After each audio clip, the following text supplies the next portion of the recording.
jungles of New Guinea,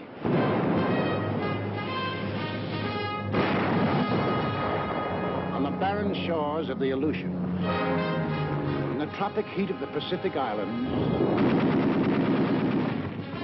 in the sub-zero cold of the skies over Germany, in Burma and Iceland, the Philippines and Iran, France, in China and Italy, Americans fighting. Fighting over an area extending 7/8 of the way around the world. Men from the green hills of New England, the sun-baked plains of the Middle West, the cotton fields of the South, the close-packed streets of Manhattan, Chicago, the teeming factories of Detroit, Los Angeles, the endless stretching distances of the Southwest, men from the hills and from the plains, from the villages and from the cities, bookkeepers, soda jerks, mechanics, college students, rich man, poor man, beggar man, thief, doctor, lawyer, merchant, chief, now veteran fighting men. Yet 2 years ago, many had never fired a gun or seen the ocean or been off the ground. Americans, fighting for their country while half a world away from it. Fighting for their country, and for more than their country. Fighting for an idea. The idea bigger than the country. Without the idea, the country might have remained only a wilderness. Without the country, the idea might have remained only a dream.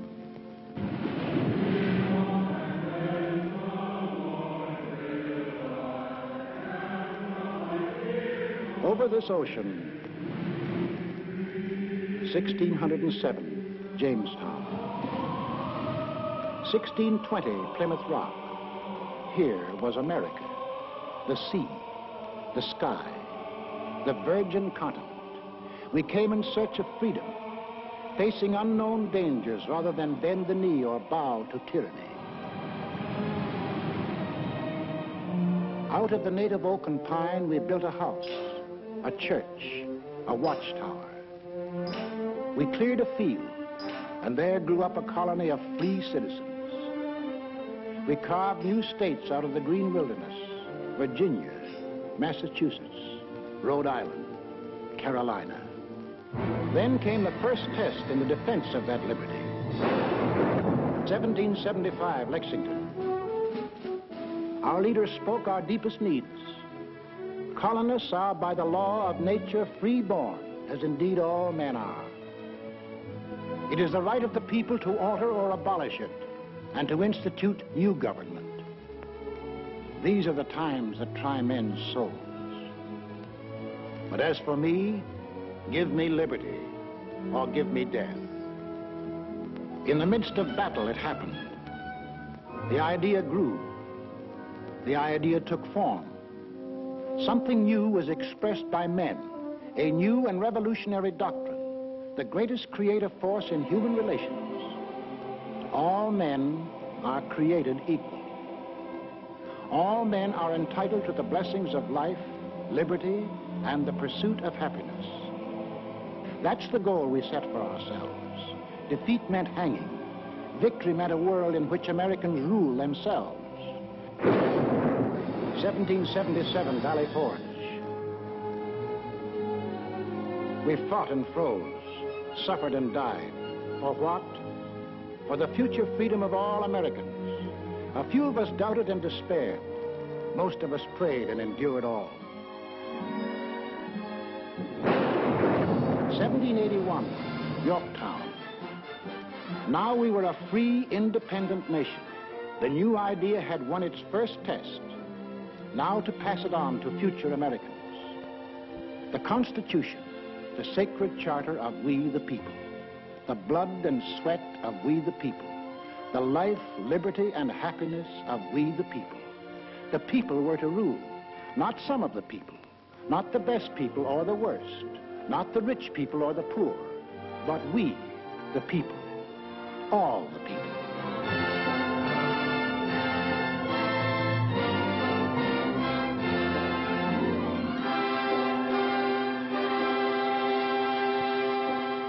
In this brotherhood, America was born. One nation, indivisible, with liberty and justice for all. We began as 13 states along the Atlantic seaboard. We pushed across the Alleghenies, the Ohio River, the Mississippi, the last far range of the distant Rockies. We carried freedom with us. No aristocratic classes here, no kings, no nobles or princes, no state church, no courts, no parasites, no divine right of man to rule man. Here, humanity was making a clean, fresh start from scratch. Behind us, we left new states, chips off the old blocks welded together by freedom.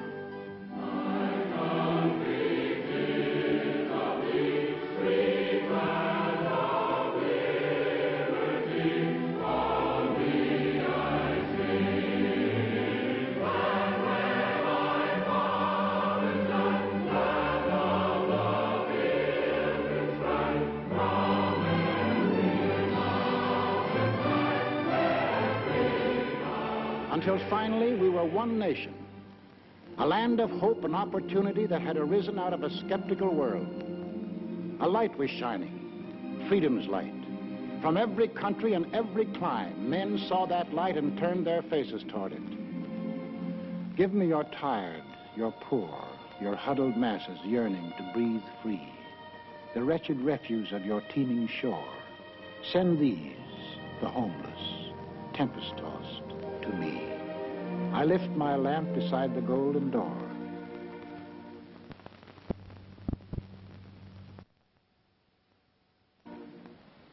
As strangers to one another, we came and built a country, and the country built us into Americans. The sweat of the men of old nations was poured out to build anew. The sweat of our first settlers, the English, the Scotch, the Dutch, building the workshop of New England, of the Italian in the sulfur mines of Louisiana, of the Frenchman and the Swiss in the vineyards of California and New York State, of the Dane, the Norwegian, the Swede, seeding the good earth to make the Midwest bloom with grain, of the Pole and the Welshman, of the Negro harvesting cotton in the hot southern sun, of the Spaniard, the first to roam the great Southwest, of the Mexican in the oil fields of Texas and on the ranches of New Mexico, of the Greek and the Portuguese harvesting the crop the oceans yield, of the German with his technical skill, of the Hungarian and the Russian, of the Irishman, the Slav, and the Chinese working side by side. The sweat of Americans, and a great nation was built.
The sweat of the men of all nations built America.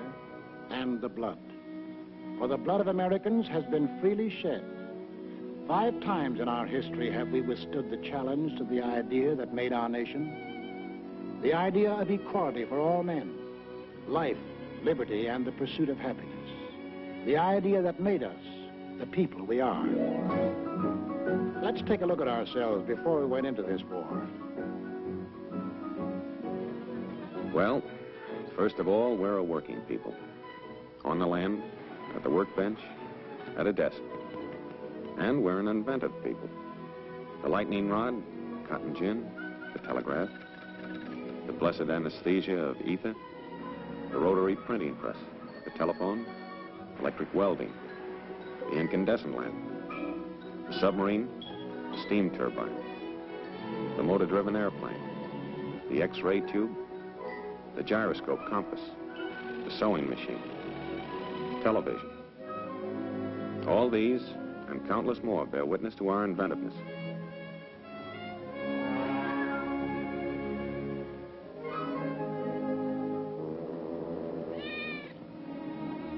And this inventiveness and enterprise, plus our hard-won democratic ideal of the greatest good for the greatest number, created for the average man the highest standard of living in the world.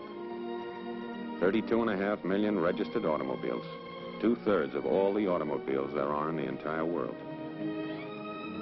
We demand the highest standards in sanitation, purity of food, medical care. Our hospitals are models for the world to copy. We want the best for the average man, woman, or child, particularly child.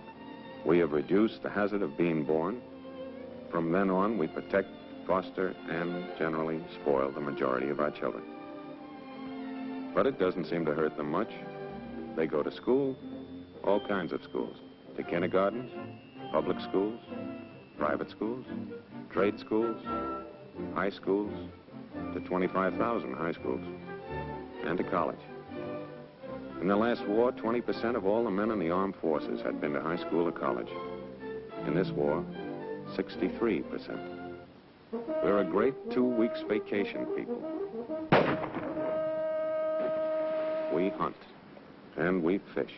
Up north, down south, back east, out west. When the season opens, we hunt and fish. And we're a sports-loving people.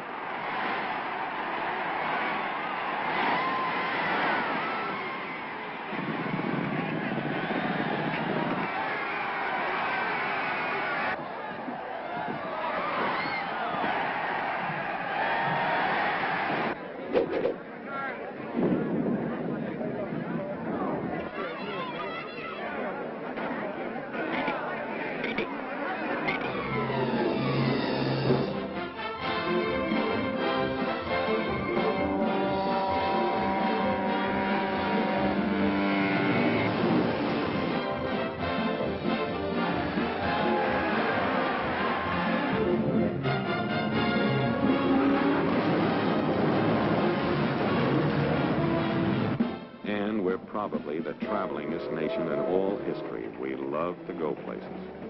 We have the cars, we have the roads, we have the scenery.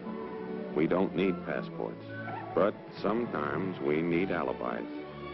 We sleep by the road, we eat by the road. The foreigner is enchanted and amazed by what we like to put on our stomachs.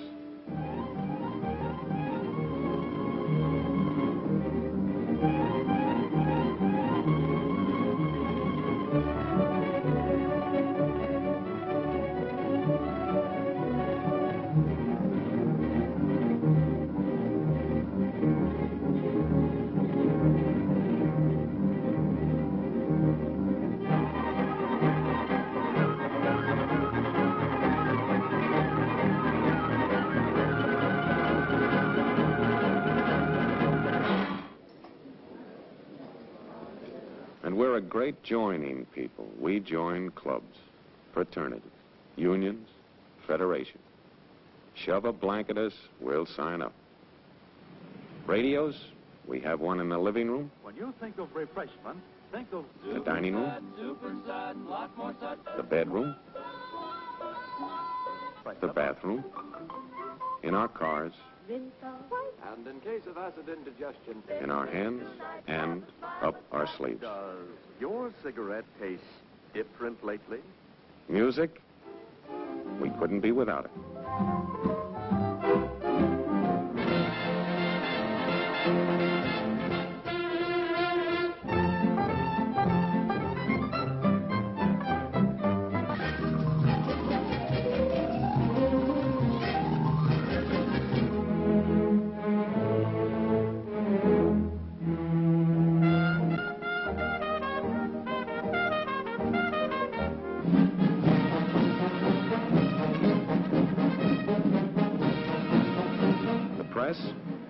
Yes, it's the biggest, but most important, it's the freest on earth. Over 12,000 newspapers of all shades of opinion, books on every conceivable subject, and more than 6,000 different magazines, not counting the comics. Churches, we have every denomination on earth. 60 million of us regularly attend, and no one dares tell us which one to go to. We elect our own neighbors to govern us. We believe in individual enterprise and opportunity for men and women alike. We make mistakes. We see the results.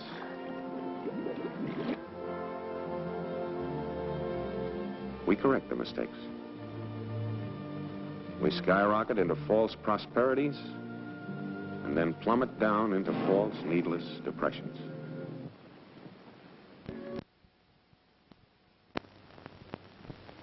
But, in spite of everything, we never lose our faith in the future. We believe in the future. We build for the future. Yes, we build for the future. And the future always catches up with us. Before we're done building, we've developed something new and have to start rebuilding. That's roughly the kind of people we are. Boastful, easygoing, sentimental, but underneath, passionately dedicated to the ideal our forefathers passed on to us, the liberty and dignity of man. We've made great material progress, but spiritually, we're still in the frontier days. Yet deep down within us, there's a great yearning for peace and goodwill toward men. Somehow we feel that if men turn their minds toward the fields of peace, as they have toward the fields of transportation, communication, or aviation, wars would soon be as old-fashioned as the horse and buggy days. We hate war. We know that in war, it's the common man who does the pain, the suffering, the dying.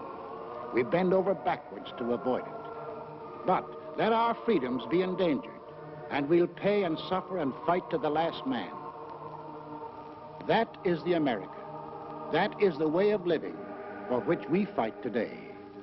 Why? Is that fight necessary? Did we want war?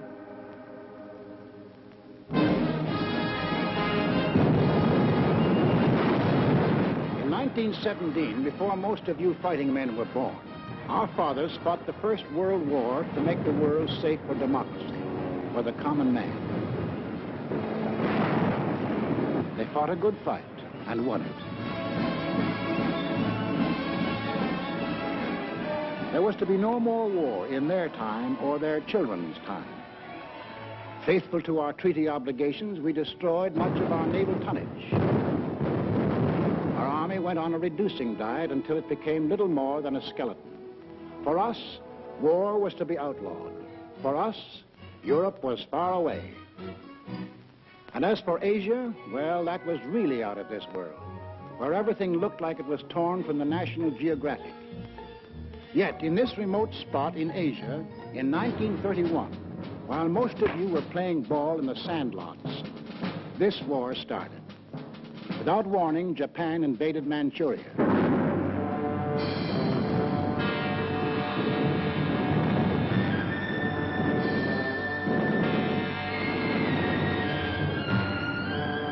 Once again, men who were peaceful became the slaves of men who were violent.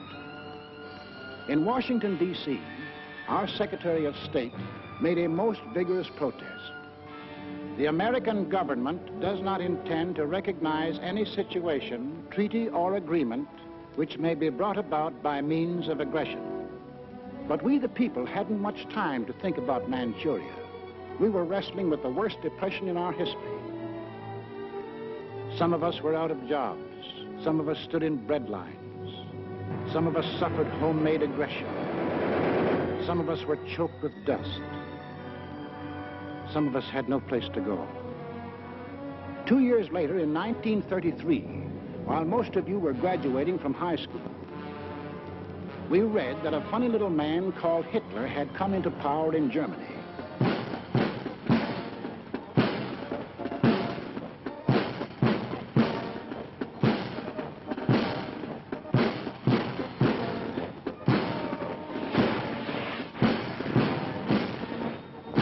We heard that a thing called the Nazi Party had taken over.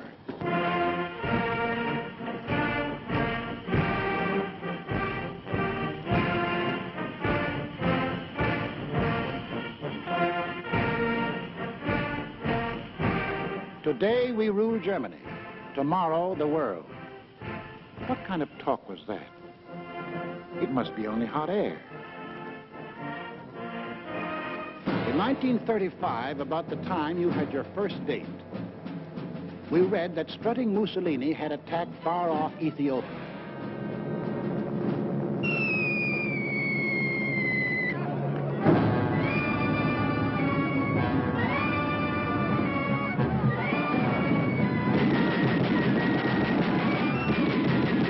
The disease seemed to be spreading, so Congress assembled to insulate us against the growing friction of war.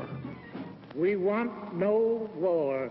We'll have no war, save in defense of our own people or our own honor. Toward this end, our chosen representatives passed the Neutrality Act. No nation at war could buy manufactured arms or munitions from the United States. In 1936, when you were running around in jalopies, we were disturbed by news from Spain.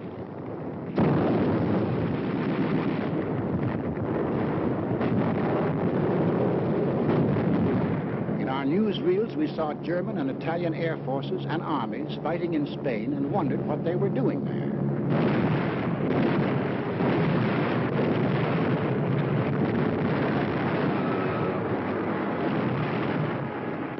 For the first time, we saw great cities squashed flat, civilians bombed and killed.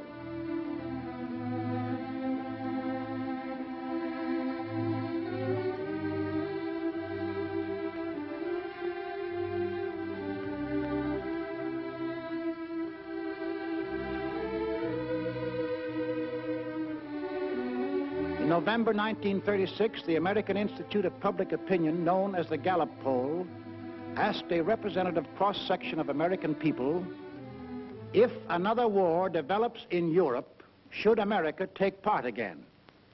No. 95%. We the people had spoken. 19 out of 20 of us said, include us out. To further insulate ourselves, we added a cash and carry amendment to the Neutrality Act. Not only wouldn't we sell munitions, but we wouldn't sell anything at all, not even a spool of thread, unless warring powers sent their own ships and paid cash on the line. In 1937, the press services received a flash from Asia.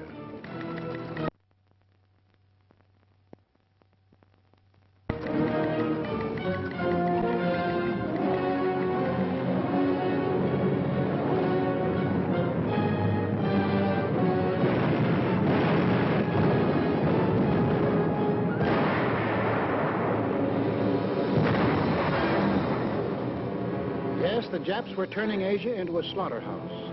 But for us, Asia was still far away. In September 1937, the Gallup poll asked us, in the present fight between Japan and China, are your sympathies with either side? We answered, with China, 43%. With Japan, 2%. Undecided, 55%. We hadn't made up our minds about China.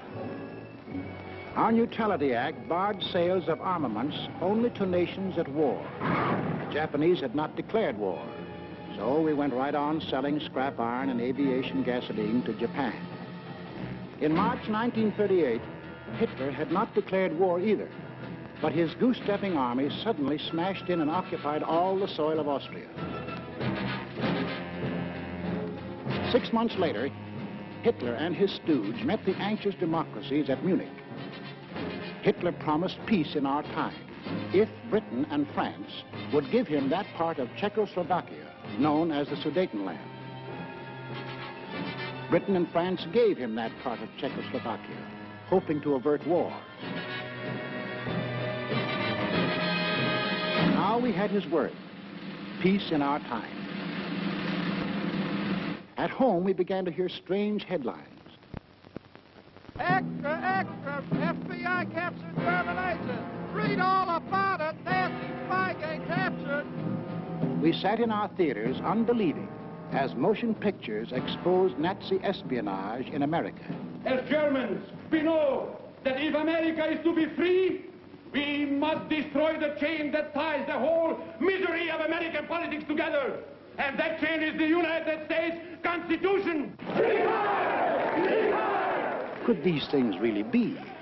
Yes, these subversive acts were happening in real life every day.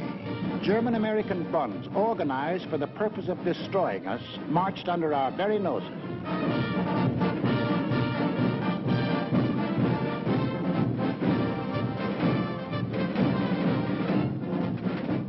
I pledge undivided allegiance to the flag of the United States of America and the republic for which it stands, one nation, indivisible, with liberty and justice for all. In our press, we read the news from abroad that Nazis were spending millions, arming Germany to the teeth.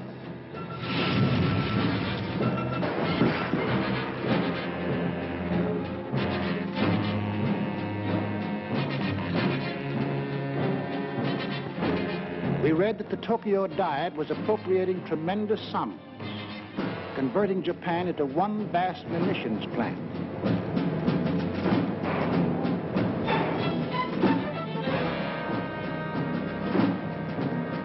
We watched these supposedly poor, have-not nations spend huge sums for armament, and we wondered why. Arrogantly, they told us why. They had declared war on us long before the shooting started. We have actually been at war since the day when we lifted the flag of our revolution against the democratic world. The Germans are a noble and unique race, to whom the earth was given by the grace of God.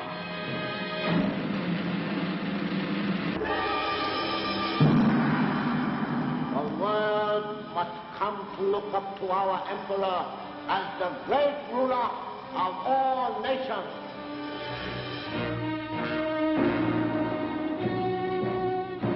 When the people of these three nations elected to follow their leaders, Death Incorporated, they organized to smash personal freedom, equality of man, freedom of speech, freedom of religion, organized to smash the very principles which made us the people we are. So in December 1938, when the Gallup poll asked us, should the United States increase the strength of its Army, Navy, and Air Force, we answered yes, 85%. It was time to look to our defense. Gentlemen, this is the Military Affairs Committee of the United States House of Representatives meeting for the purpose of considering national defense.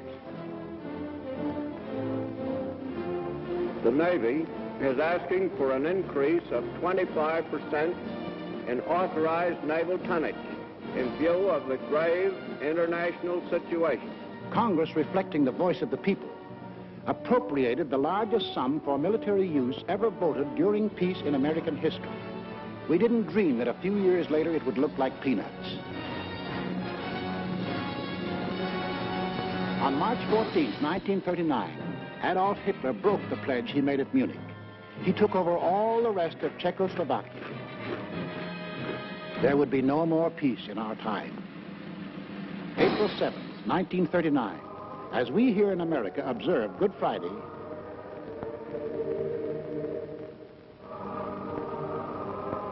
Mussolini invades Albania. Extra paper, Italy attacks Albania.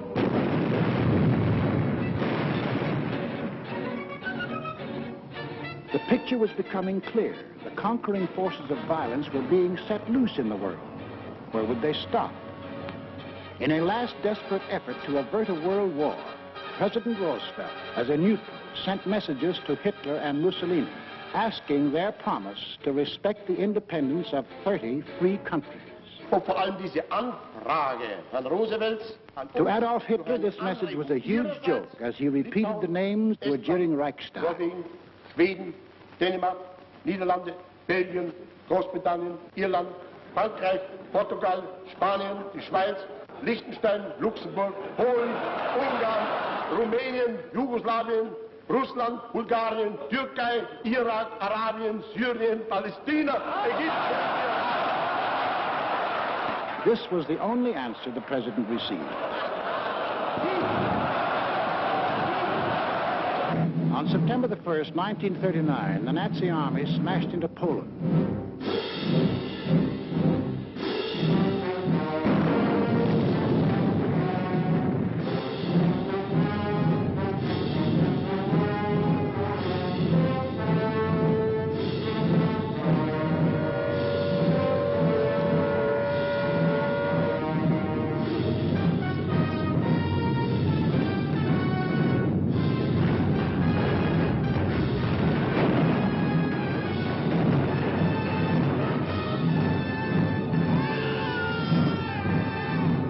England and France had a treaty with Poland. Would they act now? At home, we listened in suspense. Adolf Hitler's all-out attack on Poland makes the long-dreaded European war a certainty. Prime Minister Chamberlain of Great Britain gave the Nazi dictator a 0 hour for withdrawing his troops from Poland. That 0 hour ends now. At this time, we transfer you to London for an important announcement by the British Prime Minister. Up to the very last, it would have been quite possible to have arranged a peaceful and honorable settlement between Germany and Poland. But Hitler would not have it. But a situation in which no word given by Germany's ruler could be trusted, and no people or country could feel itself safe, had become intolerable. Now, may God bless you all, and may He defend the right. For it is evil things that we shall be fighting against.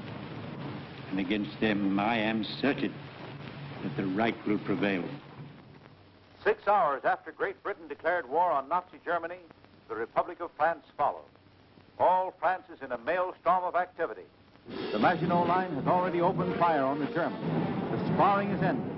World War II has begun.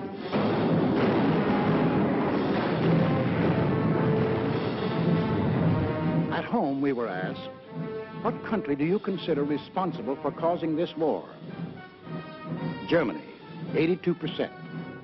We Americans had no doubt who started it. Also, we began to fear that this war was going to concern us.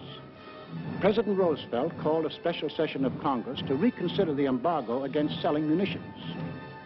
I have asked the Congress to reassemble in extraordinary session in order that it may consider and act on changes in our neutrality law. The men of Congress wrestled with their beliefs and our futures. They debated and they argued. The arms embargo is far too great a security to American peace to permit its surrender without a last-ditch fight. The Embargo Act, as it now stands, is one-sided and works entirely to the advantage of one side. Therefore, the Embargo Act should be modified. We, the people, also debated and argued whether we should sell arms and munitions. When the question was put to us, we had an answer. Should we change the Neutrality Act so we can sell war supplies? Yes, 57%. Shortly after, our representatives changed the Neutrality Act. We lifted the embargo on arms and munitions. Now we would sell if purchasers would pay and take the stuff away in their own ships. American ships were still barred from combat zones. Meanwhile, on the other side of the globe, Japan was busy trying to bomb, shoot, and terrorize the Chinese into submission. We began to realize that if Japan conquered 400 million Chinese, she might become so strong as to run us right out of the Pacific.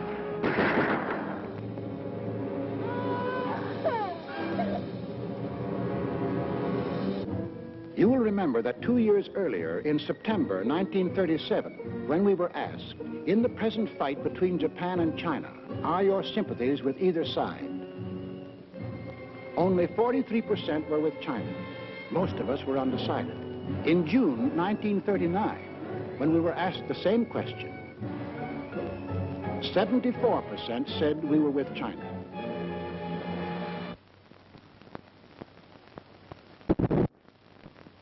Now our minds were made up. When we loaded our scrap iron on Japanese ships, our citizens protested.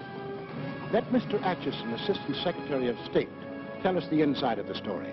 So until the middle of 1940, the restriction of exports to Japan took the form of moral embargoes of aeroplanes and direct munitions. Then Congress passed the Export Control Act, and increasing cutoffs of scrap iron, aviation gasoline, and other strategic items followed. Exports were curtailed to the limit which those responsible for our defense were willing to risk. It was a fearful responsibility. On one side was the possibility, in fact the probability, that one day these materials might be used against us. On the other side was the possibility, in fact the probability, that to cut them off would provoke an attack which we were not then prepared to resist. Finally, in the summer of 1941, as it became clear that Japan was turning her back upon every possibility of reconciliation and adjustment, and was determined upon her great gamble of conquest, all exports ceased. On April 9, 1940, the leaders of Nazi Germany shifted their war machine into high gear. They overran into Denmark. They smashed into Norway. On May the 10th, 1940, they blitzed into Holland and Belgium. The Nazis are marching ahead at the fastest speed a conquering army has moved in all history. All roads in France are choked with slow-moving masses of refugees. Nazi Stuka dive bombers are strafing and bombing thousands of helpless women and children. Mr. Kaltenborn. Good evening, everybody. Tonight, it seems clearly apparent that the first great phase of the war in the West has been won by Germany. The army of French and British has made a valiant battle in its effort to retreat to Dunkirk, where there is some slight chance that some part of it can be evacuated. Adolf Hitler's mechanized forces are racing toward Paris as French resistance collapses. On this 10th day of June, 1940, the hand that held the dagger has struck it into the back of its neighbor. This is William L. Shirer speaking from the forest of Compiègne, where Adolf Hitler today is handing his armistice terms to France. It is 3:15 p.m. Adolf Hitler strides slowly toward the little clearing. I can see his face. It is grave, solemn, yet brimming with revenge. Off to one side is a large statue of Marshal Foch. Hitler does not appear to see it. Now we see the French walking down the avenue, led by General Hunsinger. Hitler and the other German leaders rise as the French enter. General Keitel reads the preamble to the German armistice terms. This whole ceremony is over in a quarter of an hour. The last time I saw Paris, her heart was warm and gay. I heard the laughter of her heart in every street cafe. The last time I saw Paris, the trees were dressed for spring, and lovers walked beneath those trees, and birds found songs to sing.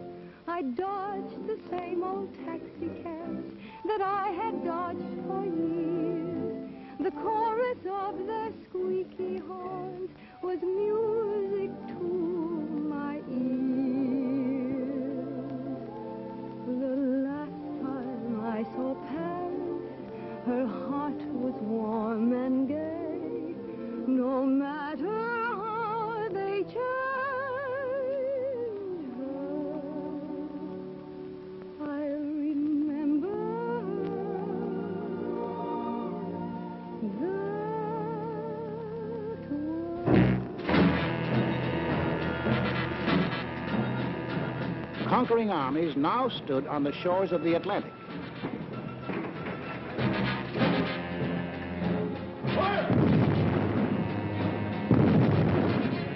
The danger was suddenly close. Countries conquered by the Nazis had possessions outside of Europe. Some of these possessions are in America. Would the Nazis demand the French naval units at Martinique? Would the Nazis move into the Dutch oil fields at Curacao? Would the Nazis seize the French naval base at Dakar for invasion of South America? Already in Brazil, there were over 1 million Germans who lived exactly as they did in Germany. 1,200 German schools with Nazi textbooks and Nazi teachers. Nazi newspapers. Hermann Goering glider clubs had been established. Also in Brazil, there were 260,000 Japanese taking orders from Japan. In Ecuador, within easy bombing range of the Panama Canal, German airlines had been established. German pilots were reserve officers of the Luftwaffe. The German transport planes had bomb racks already built in. In Argentina, German athletic clubs similar to the Hitler Youth Movement had been organized exclusively for Germans. Here was a fifth column ready to take over. In Havana, we met with 20 other American republics. There must not be a shadow of a doubt anywhere as to the determination of the American nations not to permit the invasion of their hemisphere by the armed forces of any power or any possible combination of powers. 20 American nations stood firm. The Americas would not allow any European colony in this hemisphere to be transferred to a non-American power. We said, keep out. We meant it. We must increase production facilities for everything needed for the Army and Navy for national defense. I believe that this nation should plan at this time a program that will provide us with 50,000 military and naval planes. To protect our shores, we authorized construction of a two-ocean navy, the greatest the world has ever known. At least it would be the greatest navy when completed in 1944. But then, in 1940, it was only a paper navy. Our fighting forces at that time consisted of an army of 187,000 men, a navy of 120,000, and this dot was the Air Corps, 22,387 strong. All told, 330,000 men. We had makeshift supplies, makeshift equipment, stovepipes for cannon, bags of flour for bombs, and trucks were labeled tanks.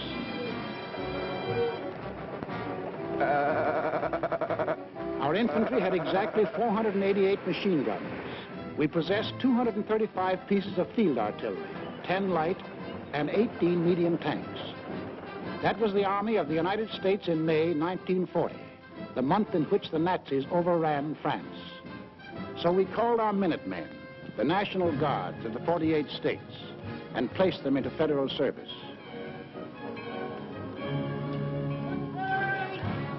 And most important, Congress passed the Selective Service Act. For the first time in our history, we began mobilizing an army while still at peace. The first number is serial number 158. This is the Army, Mr. Jones. No private room or telephone. You'll have the great Western men before, but you won't have it there anymore. The second number, which has just been drawn, is 192. This is the Army, Mr. Green. We like the barracks nice and clean. You had a housemaid to clean your floor, but she won't help you out anymore. Do what the buglers command. They're in the Army and not in a band. This is the Army, Mr. Brown. You and your baby went to town. She had you worried, but this is war, and she won't worry you anymore. More, so she won't worry you anymore.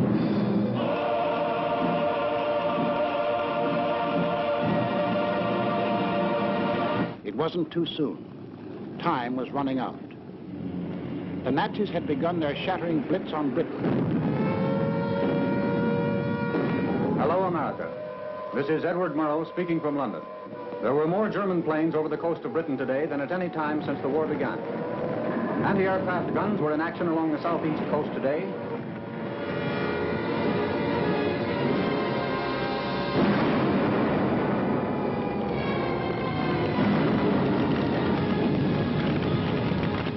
Back on Main Street, USA, daily we followed Britain's life struggle. For if Britain died, we would be in grave peril. Our first line of defense in the Atlantic, the British fleet, might go to Nazi Germany. We would be unprotected, our shores, our people, our homes endangered. Britain must not fall. In our harbors, idle and rotting, lay ancient destroyers. They had been built for World War I. But this was World War II, and this gave us an idea. 50 tired, over-aged destroyers were revitalized, transferred to Great Britain.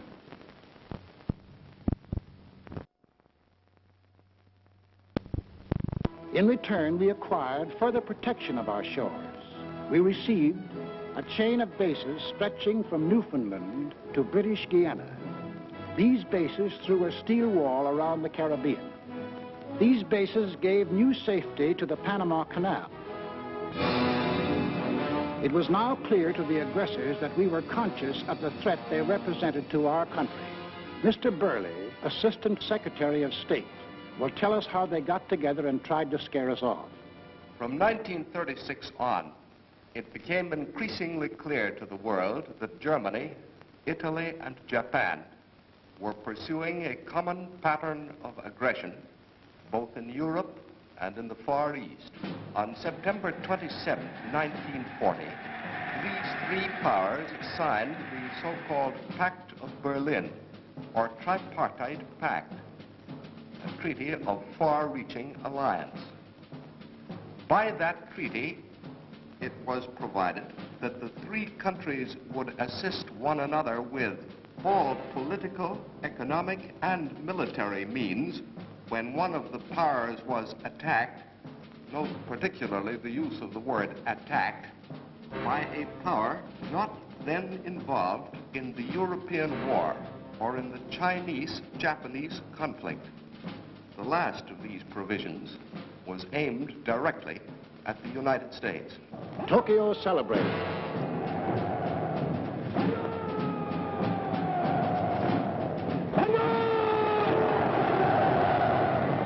Rome cheered.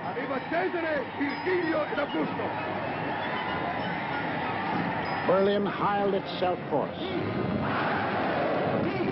It was clear now that the three Axis countries definitely stood against us. More anxious than ever, we watched the life and death struggle for the possession of the skies over Britain.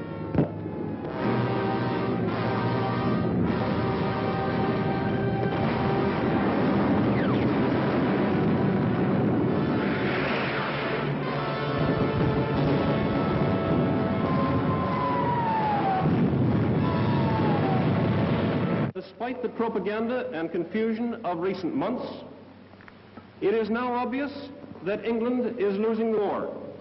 England will not only survive, England will win.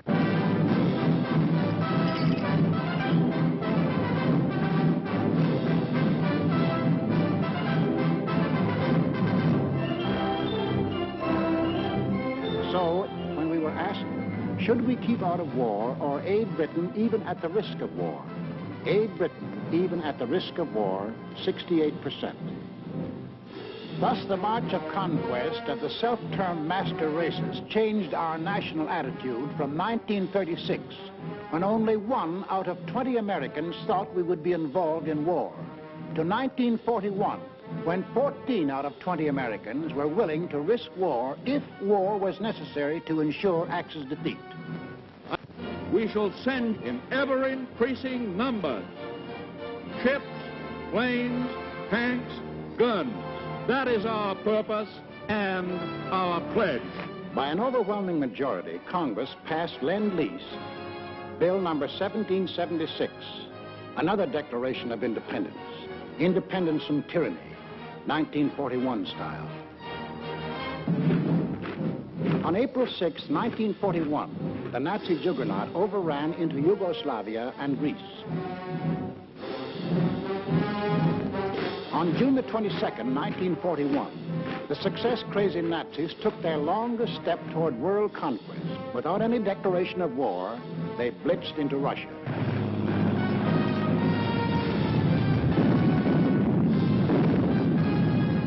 We were determined not to let down any nations defending themselves against unprovoked attack. So we extended Lend-Lease to these new victims. Now, the Lend-Lease products of our factories were being unloaded in the bombed ports of Great Britain, at the Red Sea ports for the British in Africa. Lend-Lease was being hauled over the Burma Road to China. Lend-Lease was piling up in Murmansk and Iran for Russia. Why did we supply war materials to the countries defending themselves against Axis aggression? Was it our natural sympathies for people unwilling to lose their freedom? Was it our ancient antagonism to conquerors imposing their rule on others by force? Yes, partly. But principally, it was because the American people had become certain that they were on the list of free nations to be conquered. Two worlds are in conflict, two philosophies of life. One of these two worlds must break asunder. And we were the leading example of that free world that Hitler was committed to breaking asunder. What would have been our defensive position if the aggressors had succeeded in conquering Britain, Russia, and China? German conquest of Europe and Africa would bring all their raw materials, plus their entire industrial development, under one control. Of the 2 billion people in the world, the Nazis would rule roughly 1/4, the 500 million people of Europe and Africa, forced into slavery to labor for Germany. German conquest of Russia would add the vast raw materials and the production facilities of another of the world's industrial areas. And of the world's people, another 200 million would be added to the Nazi labor pile. Japanese conquest of the Orient would pour into their factory the almost unlimited resources of that area. And of the peoples of the earth, 1,000 million would come under their rule, slaves for their industrial machine. We in North and South America would be left with the raw materials of 3/10 of the Earth's surface against the Axis with the resources of 7/10. We would have one industrial region against their 3 industrial regions. We would have 1/8 of the world's population against their 7/8. If we, together with the other nations of North and South America, could mobilize 30 million fully equipped men, the Axis could mobilize 200 million. Thus, an Axis victory in Europe and Asia would leave us alone and virtually surrounded, facing enemies 10 times stronger than ourselves. These are the reasons that led us, the American people, to change the Neutrality Act, to send aid to Britain, to Russia, to China, to make ourselves the arsenal of democracy. These are the reasons why now the first American troops set forth into the Atlantic to occupy new bases in Greenland and Iceland with the consent of their local governments. In our hands, bases of defense. In Nazi hands, bases of offense.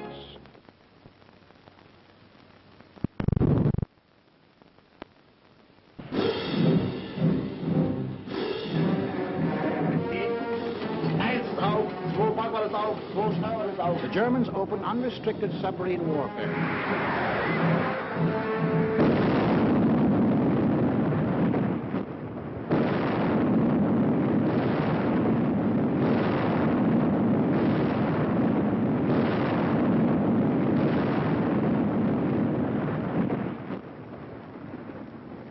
If today our Navy should make secure the seas for the delivery of our munitions to Great Britain, it will render as great a service to our country and to the preservation of American freedom as it has ever rendered in all its glorious history. We want those cargoes protected. An aroused Congress repealed the entire Neutrality Act. We armed our merchants, and for the first time, they steamed into combat zones to deliver Lend-Lease. While this was going on in the Atlantic, the Japs, by a so-called agreement with the puppet government of defeated France, moved in on Indochina.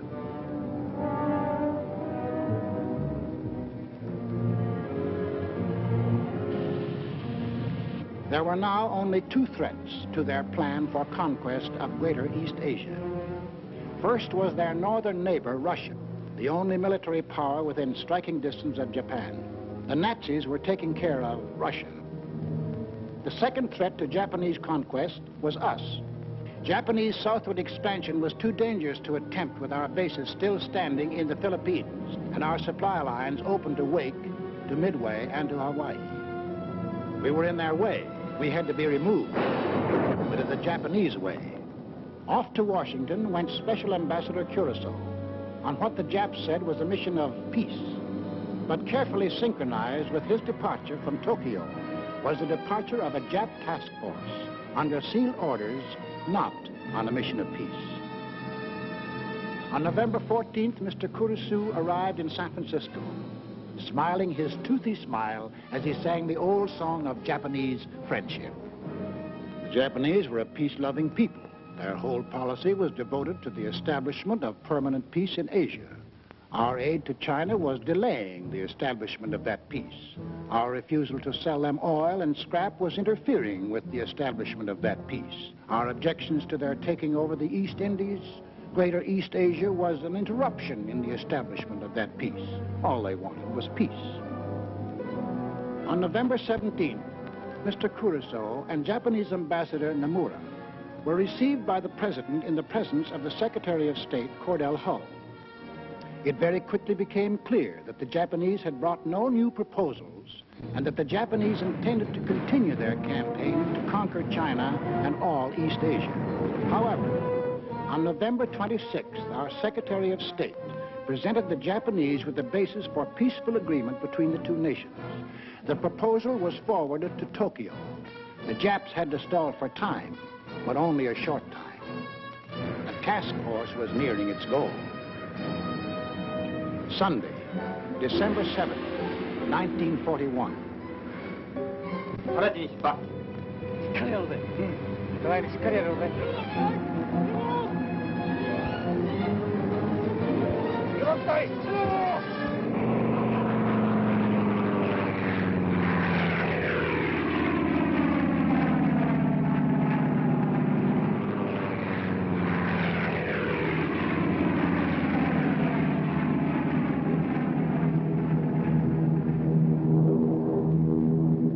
p.m. Eastern Standard Time. The Japanese emissaries are expected at the State Department to keep a 1 o'clock appointment they had requested in order to present their answers to our proposals. 1:05 p.m. The Japanese planes are approaching Hawaii.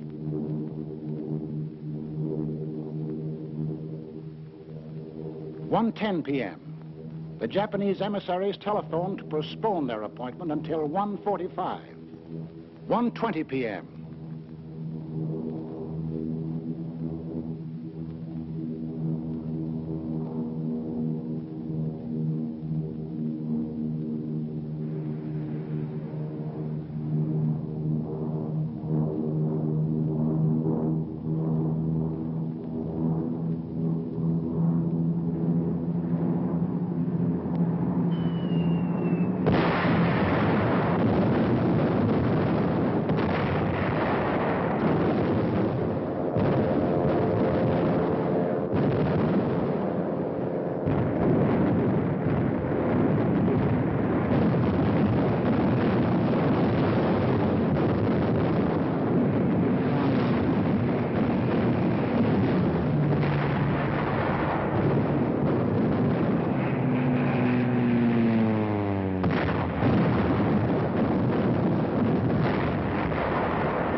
2 p.m.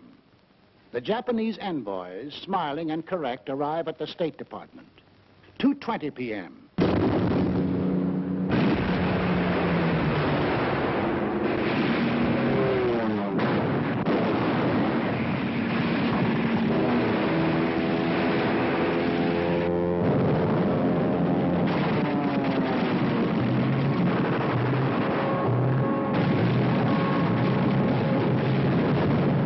Japanese planes had been sowing death and destruction for an hour on American outposts in the Pacific when the Japanese envoys presented a memorandum to Mr. Hull. Here is the memorandum presented to me. As you can see, it is quite a lengthy document. I read it hurriedly, discovering that it contained a recital of monstrous accusations against the United States, charging it, among other things, with, quote, scheming for the extension of the war, preparing to attack Germany and Italy, two powers striving to establish a new order in Europe, and ignoring Japan's sacrifices in the 4 years of the China affair, menacing the empire's existence itself, and disparaging its honor and prestige. After reading the note, I said to the Japanese emissaries, I have never seen a document that was more crowded with infamous falsehood and distortions on a scale so huge that I never imagined that any government on this planet was capable of uttering them.